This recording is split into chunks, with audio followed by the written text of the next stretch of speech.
ইদানিংকালে রাজ্যের চুরির ঘটনা বৃদ্ধি পেয়েছে বলে একটা মহল কিন্তু দাবি করছেন। অভিযোগ উঠে আসে বারবার, কিন্তু সেই জায়গায় সাধারণ মানুষকে লক্ষ্য করা যায় যে নিরাপত্তাহীনতায় ভুগতে কেউ বা আবার আতঙ্কে দিন গুজরান করছেন। চোরেদের চোখ থেকে কিন্তু চোরেদের নজর থেকে বাদ যাচ্ছে না মন্দিরের প্রণামী বাক্স। একই রাতে দুটি মন্দিরে চুরির ঘটনা ঘটেছে জোলাইবাড়িতে। জোলাইবাড়ি ফাঁড়ি থানার পুলিশের কুম্ভ নিদ্রার ফলে দিনের পর দিন চুরির সংখ্যা বৃদ্ধি পাচ্ছে বলে অভিযোগ উঠে আসছিল।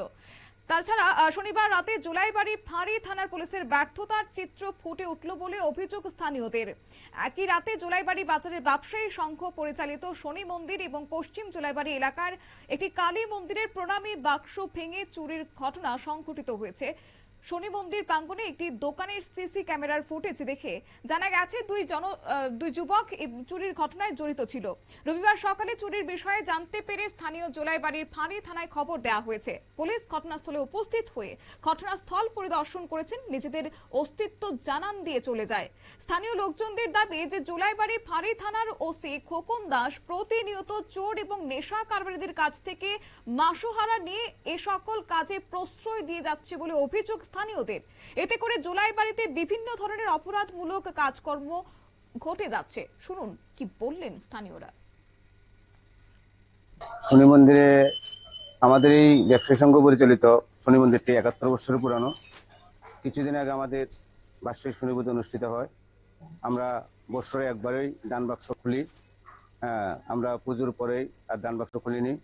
গতকাল পুজো দেওয়ার পরে আজ সকালবেলা সকল ব্যবসায়ীরা এসে দেখে শনি মন্দিরের দরজা তালা ভাঙা, দরজা খোলা, এবং এরপরে আমরা প্রশাসনকে খবর দিই। প্রশাসন আসে দেখে আমাদের এটা সকালবেলা যখন ছোট ছেলেরা এখানে আইছে, সবাই তো উঠা ঘুম থেকে উঠা নমস্কার করে মায়ের মন্দির স্থাপিত মন্দিরে, তখন ছেলেরা দেখছে যে দরজাটা কড়াটা ভাঙা এবং দান বাক্সটা এখানে নাই।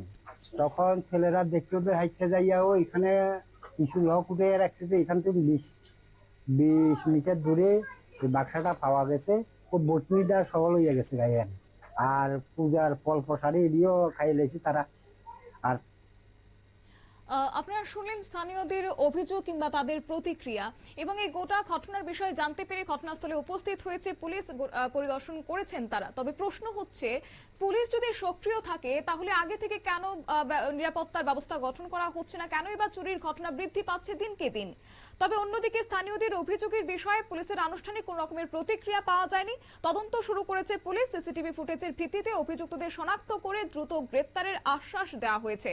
এখন দেখার বিষয় হচ্ছে যে এই ঘটনায় প্রকৃত দোষীদের আইনের আওতায় এনে এলাকাবাসীর নিরাপত্তার স্বার্থে নিরাপত্তা নিশ্চিত করতে কি ধরনের পদক্ষেপ গ্রহণ করা হয় এবং এই চুরির ঘটনা নিয়ন্ত্রণে আনতে কি উদ্যোগ গ্রহণ করে পুলিশ প্রশাসনের পক্ষ থেকে, সেদিকেই তাকিয়ে রয়েছে স্থানীয় বাসিন্দারা। নিয়ে নিচ্ছি ছোট্ট একটি বিজ্ঞাপন বিরতি, সঙ্গে থাকুন।